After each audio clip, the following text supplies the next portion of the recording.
ఇంకొక మాట మాట్లాడినాను, jumping Japan. నేను తెలుగుదేశం పార్టీలో ఇలాంటి జంపింగ్ జపాన్ కావాలని నేర్చుకున్నారు కాబట్టి నీ పక్కన కూర్చునే 3-4 సార్లు పార్టీలు మారినటువంటి వ్యక్తి ఈరోజు ఎమ్మెల్యేగా ఉన్న వ్యక్తి ఎన్ని పార్టీలు మాట్లాడినారు. ఈ జంపింగ్ జపాన్లో వచ్చి ఈ పార్టీ భ్రష్టు పట్టింది కాబట్టి నేను పార్టీ మారాల్సి వచ్చింది. నేను మారింది ఎమ్మెల్సీ రిజైన్ చేసి వచ్చిన. ఆదినారాయణ రెడ్డి లాగా ఫ్యాన్ గుర్తు మీద గెలిచి రిజైన్ చేయకుండా తెలుగుదేశం పార్టీ విలువలేని రాజకీయాలు చేసింది.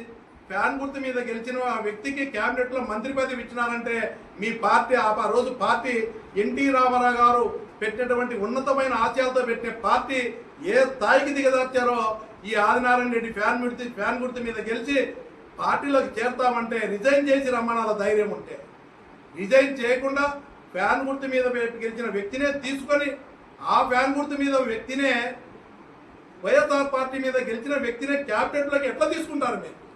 మీకేమన్నా విలువలు ఉన్నాయా? ఈ విధంగా పార్టీ దిగజారింది కాబట్టి నేను పార్టీ మారాల్సిన పరిస్థితి వచ్చింది.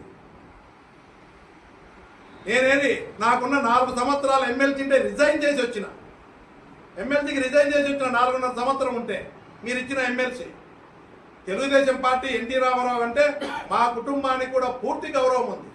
ఎందుకంటే మా చిన్నాన్న శివారెడ్డి గారు గెలిచింది, నేను గెలిచింది తెలుగుదేశం పార్టీ మీదనే గెలిచినాం. ఆ పార్టీ అన్నా ఎన్టీ రామారావు అన్నా తెలుగుదేశం పార్టీ అన్నా మాకు కూడా గౌరవం ఉండేది. ఈరోజు ఆ పార్టీ పరిస్థితి దిగజారిపోయింది.